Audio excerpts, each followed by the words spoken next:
slash, but we also want to map it to another URL, right, where we are encoding the search string.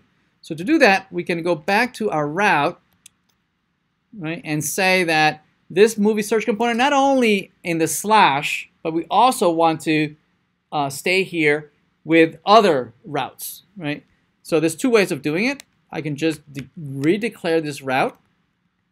I can redeclare it and say, just map it to a different route, which is search slash, and this would be the search title.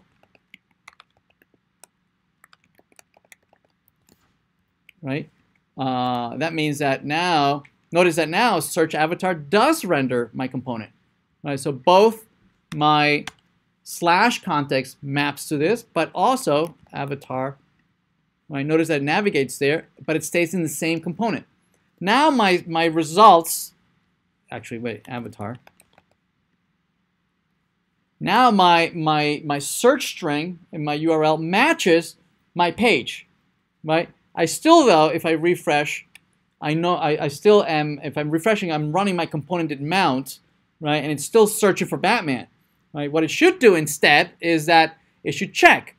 If I am in the top level context, yes, I should do my default behavior, which is either searching for Batman or searching for my favorite movies or whatever. But if instead, if I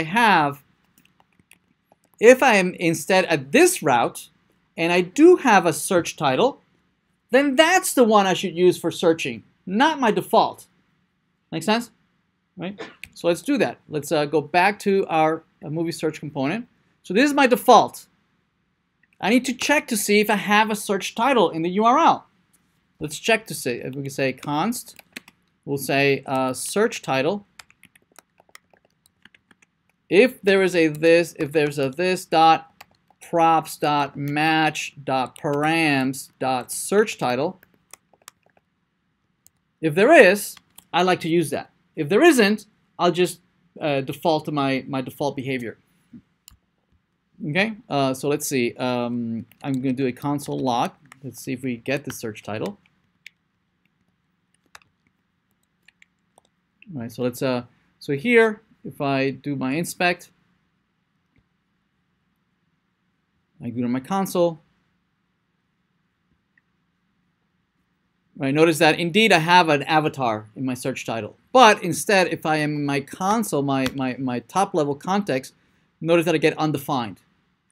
Okay, so what I can do here is I'll say you know, if well, I can say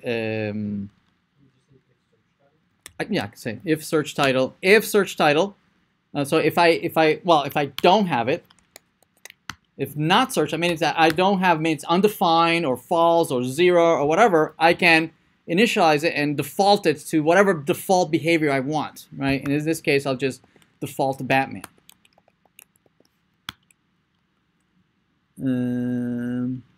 Search title. Attempted to assign, oh, it's not a constant, so let. So I'll default it to Batman, and then I can use search title as part of my key here, right? My search criteria. I can say search title. And now notice that if I'm here and I go to avatar and I do the search, notice that I have avatar here. If I refresh the page, notice that it does the avatar query again, right? Now I can bookmark this, yes?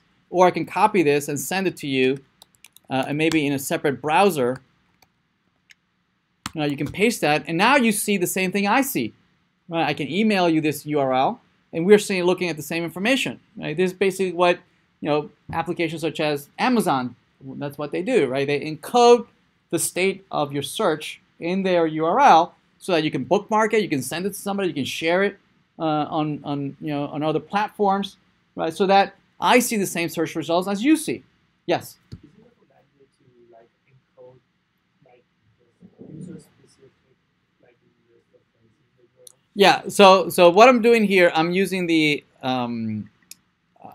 title of the movie, and usually if you putting this in production in reality, you would create a form of encoding this information that only means something to you, right? That you don't want to rely on people actually typing things here or folks typing some bogus information on your URL, right? That might cause some malicious query into your remote server, right, or some database. Yeah, what I meant is like, let's say that the user has a recommended list of movies specific to that user. Oh, okay, yeah. Is it recommended to encode those information? No, yeah. So your URL should never have any user information encoded in the URL. It should not be displayed anywhere, right?